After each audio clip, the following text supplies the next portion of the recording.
What's up YouTube, John62491 here with some Battlefield 3 gameplay and commentary for you guys today. I'm actually not going to talk about the gameplay at all until the very last clip. Instead I'm going to talk about raging today.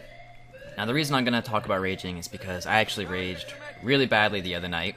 And I want to go ahead and just firstly apologize both to YouIsDirty and KBoys4. I raged at him over some Battlefield, not really about the gameplay, but more so about an argument over what happened after the gameplay. But I ended up rage quitting out, and I pretty much was just a douchebag to him, and I am genuinely sorry. And that's the problem with raging. There was no reason for me to act like that over anything, especially over a video game, so that's what makes it even more lame, which is I get so frustrated when I rage in games in general. You don't realize how lame you are at the time, and then pretty much right afterwards, right after you get off the game, you rage quit out, you dashboard, whatever, once you calm down, you realize, man, I was just really a douchebag to like some of my best friends. And the thing about raging, and I'm not sure if this is how it works for you guys, but this is how it works for me. I'm not like an angry person. In that forbidden scary realm known as the real world, I don't really get angry, I don't get mad, I don't get upset. Yeah, there are a lot of things throughout the day, throughout the week that end up frustrating me, but I kind of suppress those feelings. I don't really like release them in the real world. But then I find, as a result, when I come home and I hop on my video games, and it happens, another reason it happens is as a result of having prior expectations to hopping on a game. When I hop on a game like Battlefield per se, a game that I think that I'm pretty good at, I have expectations in my head. I think, okay, I want to have a 2.0 KD at least in this game. I want to pretty much be within the top 3 on the scoreboard. I want to score over 5,000 points. I want to, you know, whatever. You have these expectations. And then when you don't meet them, it starts to frustrate you. And I find that when I get frustrated in video games, that's when all of my other frustrations and feelings, I kind of start to vent them out. And it's really unfair because I vent them out around and on the people around me, like my friends, and that's totally unfair to them because I'm not actually frustrated at them. I'm not actually really frustrated about the game. There's just something that's setting me off. I've had, you know, feelings or different stresses building up, and kind of something sets me off like a powder keg, and I just end up exploding, and that's where the raging comes in. And it really sucks because you don't realize it at the time because you're so consumed with the rage, literally.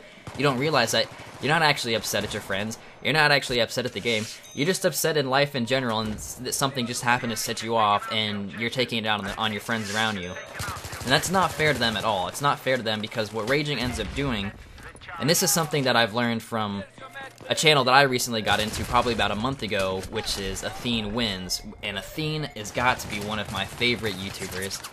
Firstly, I love his persona. I find it absolutely hysterical. I don't understand how it goes over some people's heads and they don't get that it's a complete joke and a facade, but I also really love his insight and his outlook on gaming. I really like that he games for charity, that he donates just about everything he makes right into kids in Africa or to gaming for children.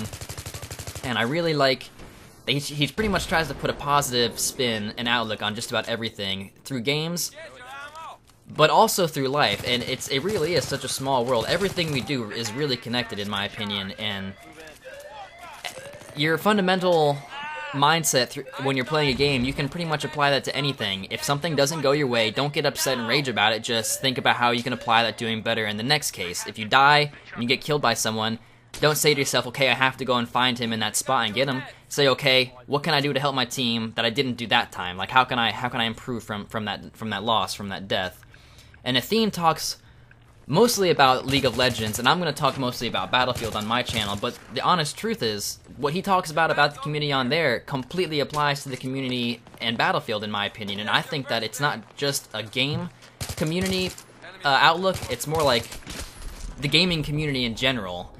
There are just ragers, and the thing with raging is it sucks because you rage, and you rage against your teammates, and you rage against the enemy, and it snowballs, and it feeds, and you get mad at your teammates, and you yell at them, and they snap back at you, and they yell back at you, and then your whole team, instead of working together, calling out enemies, calling out what they need to do to progress to get the base or whatever, instead of actually talking about positive feedback on what you need to do to get, to move through the scenario, you end up talking and bickering about each other about the mistakes that you're all making. Why didn't you do this? Why weren't you here? Why didn't you res me? Why didn't you throw down health? Why didn't you C4 that tank and whatever?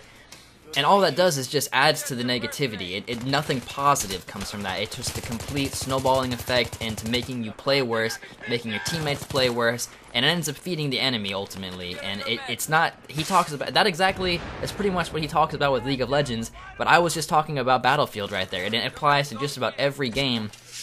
And you can apply that to life too. Don't be a rager in games, don't be a rager in life. It's something that Athena has really been opening my eyes to and making me aware of, and I'm really trying to not rage as much, and that's why, like I said, I'll go ahead and apologize again to you as Dirty and Capos4. That was not fair to you guys. It's not fair. I put expectations on you that I knew you couldn't achieve, and I was getting pissed over a couple games, and honestly, before that last game, or when it happened even, instead of getting pissed, I should have just quit, should have dashboarded, and I should have gone and walked my dog or something. I shouldn't have ended up shouting you guys out for about 15 minutes, so I apologize again, and that's why raging is not cool.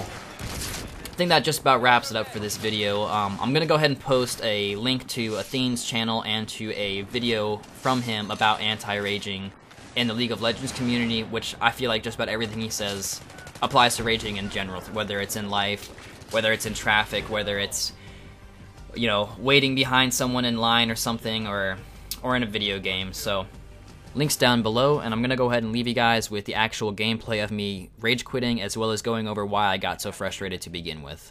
So this wasn't the result of any particular incident. It wasn't the result of me getting killed by a Claymore right there. Like I said, when I rage, it tends to build up like a powder keg until it eventually explodes. And what had happened was we had played several consecutive rounds just completely getting our asses handed to us. Over those games, I felt like the squad wasn't really working well together. I didn't think we were moving well together as a team. And I ultimately ended up feeling like the guys didn't have my back, which ended up making me play a lot more aggressively and overextending and kind of playing lone wolfish, which I will say did attribute to this death right here. But the main reason I got frustrated was just because I felt like my teammates just sacrificed me right there. I felt like they completely didn't have my back, but that's in the past.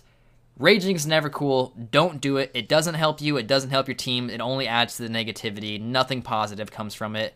That's it for this video. Peace, guys. See you next time.